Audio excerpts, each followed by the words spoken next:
տեղեկություններ տարածվեց, որ քրեակատարողական հիմնարկներում տեղ չկա, հիմնականում կալանավորվածներին համատարած Էրեբունի եւ Արմավիր էին տանում եւ խնդրարություն իրականում տեղ կա ու երեք նաեւ ամփոփել են քրեակատարողական ծառայության կիսամերձային աշխատանքը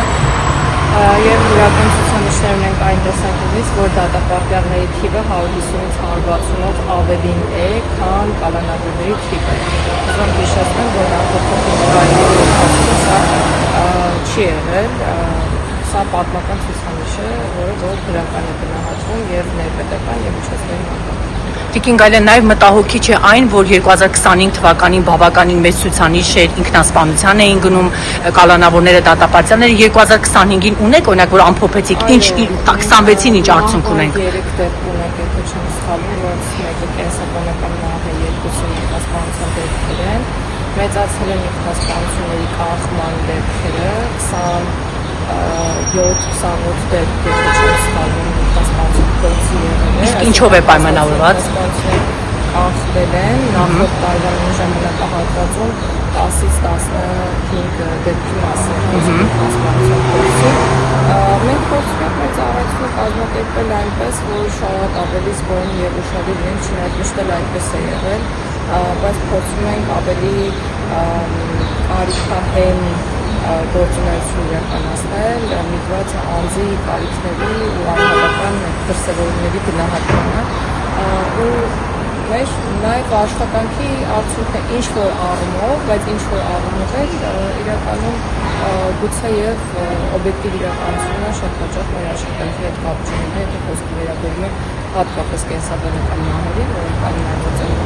առողջության առանձնահատկություններով եւ որոշ դեպքերում ինքնասպանությունների։ Պետերի ազատումներ լինում են, թե ոչ ներողություն, խնդրում ես հարցնել, պետերի ազատումներ հաշվի առնելով։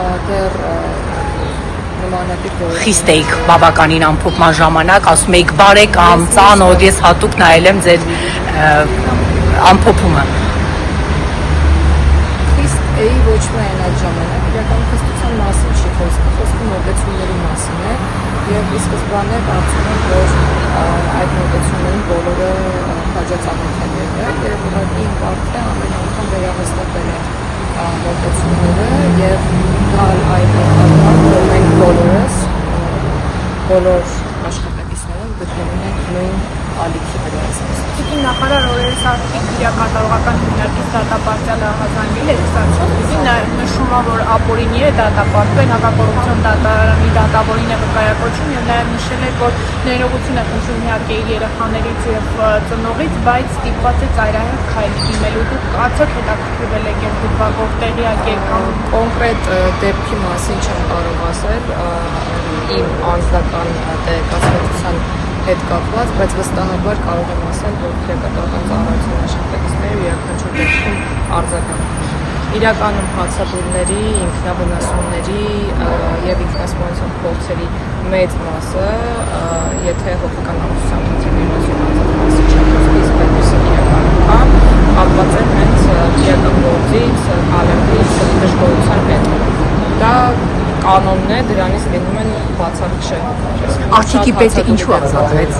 Արտիկի պետը չի ազատվել, իր լիազորություններն են հասեցվել, քանի որ ծառայողական կորուպցիան արդյունքում որոշվել է նրան նկատողություն հել։ Ինչ է եղել։ Մանրամասնեք մի փոքր իմանանք։ Ես չեմ կարող ձեզ բացահայտել ծառայողական քննությունների մանրամասները, բայց կան վարքագծային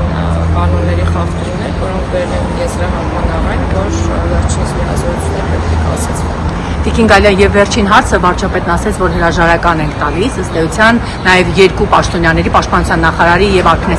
Սարգսյանի մասով նշեց, որ իրենք վերանշանակվելու են։ Ձեզ ինչ ճակատագիր է սպասվում։ Ապրենք տեսնենք։